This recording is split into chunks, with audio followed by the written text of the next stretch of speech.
I think the rule is something like unearned surfeit turns into revulsion. Right. It's too much of a good thing means that it's no longer a good thing. And that, and that goes along with an idea too, that there's something like optimal deprivation, right? I mean, look, let's say you've just had a big banquet and someone sits you down and says, well, now you have to eat 5 pounds of dessert. It's like, first of all, that's not going to be a very attractive proposition. And second of all, it might actually make you ill, is that everything has to be in proper proportion. And one of the things we really haven't contended with at all in our society is how much desperation is necessary on the sexual front to drive young men and young women together. And the answer is not zero.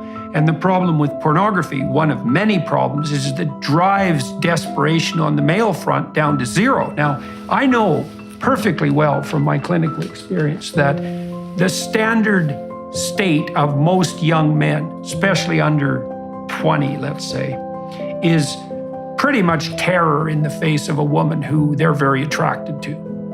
And the reason for that is that, well, there's all sorts of reasons, but the primary reason is the probability that any given male, even one who's very attractive, let's say in multiple ways, is going to be rejected by any given female, especially a high-value female who has a lot of people attracted to her, is extremely high. So there are classic psychological experiments showing this. If you send attractive undergraduates out to talk to other undergraduates to offer sexual access, say, well, would you be willing to have coffee with me? Would you be willing to give me your phone number? Would you be willing to come back to my apartment? If the girls offer that, then whoever they're offering that to on the male front will take them up on their offer. But if the boys offer that, even when they're attractive, the probability that their advances will be rejected is extremely high. And so young men face the uncomfortable situation where even if they're competent and will turn eventually into useful men, which isn't the status of most very young men, the probability that they'll be rejected is extremely high. And then it's also the case that there's little that's more psychologically impactful than such rejection, especially if it's undertaken by someone to whom there's a genuine attraction. So that means that boys are paralyzed into terror. I think that's not too exaggerated a term, by the mere fact of attractive women. And so, they slough that off and they make derogating jokes and so forth to try to get over that, but doesn't change the basic reality.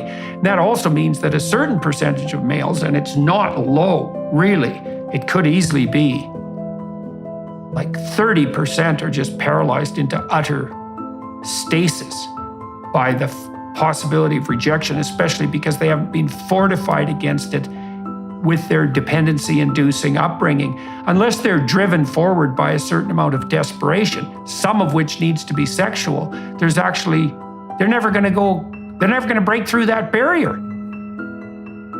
And so then they can satisfy themselves momentarily with pornography, and then that turns into that host of problems you already described. Is now they're training themselves, maybe right from puberty, to be impotent, cuckold voyeurs, essentially.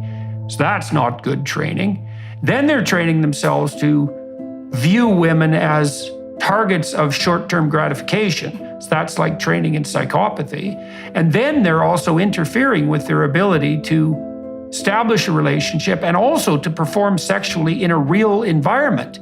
So all that seems like, like a 5-dimensional catastrophe. And that's going to get a lot worse in the next year, by the way, because we haven't seen anything on the pornography front compared to what's going to be coming down with the advent of AI.